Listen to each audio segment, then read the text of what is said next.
Hi అండి. టమాటా పచ్చడి చేస్తున్నాను. ఎండతో పని లేకుండా మనకి ఒక 2-3 నెలల దాకా నిల్వ ఉండే టమాటా పచ్చడి. ముందు టమాటాలన్నీ శుభ్రంగా కడిగేసుకొని తడి లేకుండా ఒక టవల్ మీద క్లాత్ మీద ఆరబెట్టేసుకోండి శుభ్రంగా. ఒక హాఫ్ అన్ అవర్ ముక్కలు కట్ చేసేసుకొని చింతపండు నానబెట్టుకోవాలి. 2 కేజీల టమాటా ముక్కలకి ఒక అర కేజీ చింతపండు నానబెట్టుకోండి. అంటే వేస్ట్ అంతా పోద్ది కదా.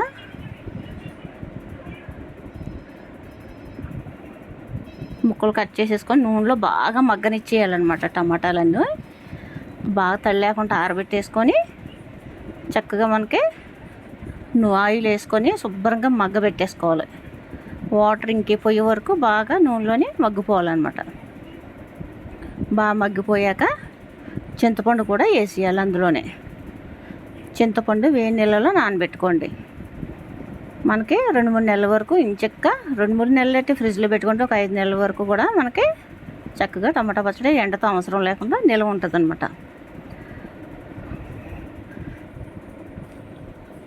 చూసారా, బాగా ఆయిల్ పైకి వచ్చే వరకు వేపేసుకోవాలన్నమాట.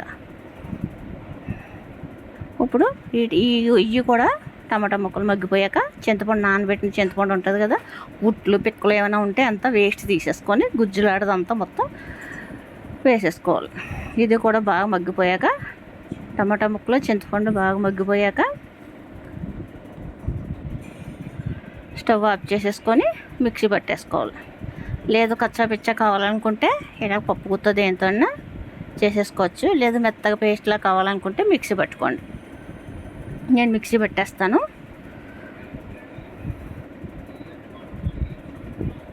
తగినంత కారం వేసుకోండి. ఒక 300 గ్రామ్స్ కారం పడుతుంది ఇందులోని. కారం ఎక్కువ కావాలనుకుంటే ఒక 400 వరకు వేసుకోవచ్చు. ఇవ్వండి, ఇందులో పొడికి మెంతులు ఒక 2 స్పూన్స్ మెంతులు, ఒక 2 స్పూన్స్ ఆవాలు, ఒక 2 స్పూన్స్ జీలకర్ర. ఆయిల్ లేకుండా డ్రై ప్యాన్ మీద వేపేసుకోండి. ఆయిల్ లేకుండా వేపుకోవాలన్నమాట. ఈ పొడి వల్ల మనకి మంచి టేస్ట్ వస్తుంది టమాటా పచ్చడి. ఆవాలు కొంచెం మెంతులు వేగాక అప్పుడు ఆవాలు జీలకర్ర కూడా వేసేసుకొని వేపేసుకోండి. తర్వాత కరివేపాకు కూడా, గుప్పుడు కరివేపాకు కూడా కడిగేసుకొని ఇలాగ ఆయిల్ లేకుండా వేపేసుకోండి. కరివేపాకు, మెంతులు, జీలకర్ర, ఆవాలు ఇవన్నీ కూడా మిక్సీ పెట్టేసుకొని పొడి చేసేసుకోండి. ఒక గుప్పుడు ఒక 100 గ్రాముల దాకా వెల్లుల్లిపాయలు తీసుకొని అవి కూడా మిక్సీ పట్టేసుకోండి. కరివేపాకు ఆయిల్ లేకుండా మొత్తం డ్రై అయిపోయేలా చూడండి, బాగా క్రిస్పీగా మన పొడి వచ్చేలాగా బాగుంటుంది అన్నమాట. కరివేపాకు పొలంగా కూడా వేసుకోవచ్చు నచ్చితే. ఇవన్నీ చూసారా, మెత్తగా పేస్ట్ అయిపోయింది చూసారా. ఇందులోనే వెల్లుల్లిపాయలు చూసారా, కరివేపాకు కూడా మిక్సీ చేసాను, వెల్లుల్లిపాయలు కూడా కచ్చబెచ్చా కొంచెం మిక్సీ చేశాను. ఆయిల్లో వేసుకొని చక్కగా మంచి ఫ్లేవర్ వచ్చేది దోరగా ఎగ్గి వరకు కూడా వేపుకోవాలి. మనకి తిరగ తాలింపు అన్నది ఇంపార్టెంట్ అనమాట, మంచి టేస్ట్ వస్తుంది. ఎండుమిరపకాయలు కూడా వేసేసుకోవాలి.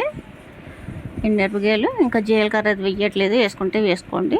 నేను వెయ్యట్లేదు, ఇంకా పొడి వేస్తాను కదా ఎక్కువైపోతుంది. ఎండుమిర్చి, వెల్లుల్లిపాయలు వేగిపోయాక కారం కలిపిన దాంట్లోనే పచ్చట్లో కారం కలుపుకోవాలి. ఇదిగండి చూడండి, పేస్ట్ చేసేస్తే ఇంచెక్కుందో పొడి వేసుకొని ఫస్ట్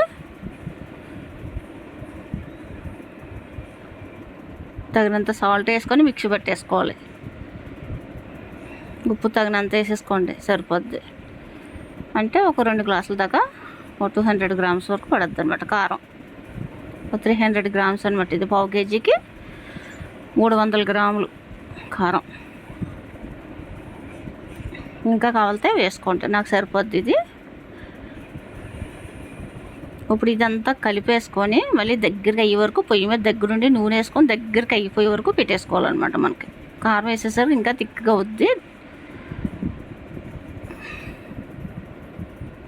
అదిగో చూసారా గట్టిగా అయింది. తిరగమూత వేసేసుకొని మళ్ళీ అదే మూకుట్లోని మనం ఆయిల్ వేసేసుకొని దగ్గరగా అయ్యే వరకు టమాటా పచ్చడి ఆఫ్ చేసుకోండి. నా వీడియోస్ కనుక నచ్చితే లైక్ చేయండి, షేర్ చేయండి, ప్లీజ్ సబ్స్క్రైబ్. చాలా బాగుంటుంది టమాటా పచ్చడి. మనకు తిరిగి ఉండదు, ఇంకా నిల్వ ఉంటుంది ఇంచక్క.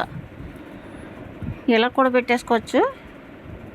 కాకపోతే కారం ఇవన్నీ కరెక్ట్గా ఇంకా పట్టాలు పోపులు అని అనుకుంటే పొయ్యి మీద మళ్ళీ ఆయిల్ వేసుకొని దగ్గరగా మన ఎంత ఆయిల్ వేసినా టమాటా పచ్చడిలో కనిపించదు అనమాట, మనకి పట్టేస్తుంది. పేస్ట్ చేస్తాం కదా,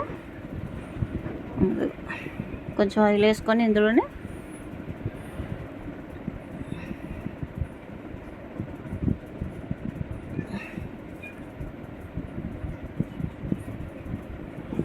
పచ్చడి అంతా కూడా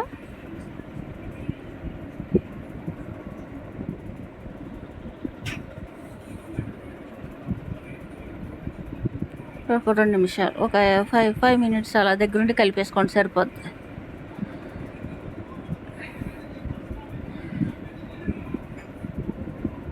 దగ్గరగా అయిపోయాక స్టవ్ ఆఫ్ చేసుకోండి. టమాటా పచ్చడి రెడీ.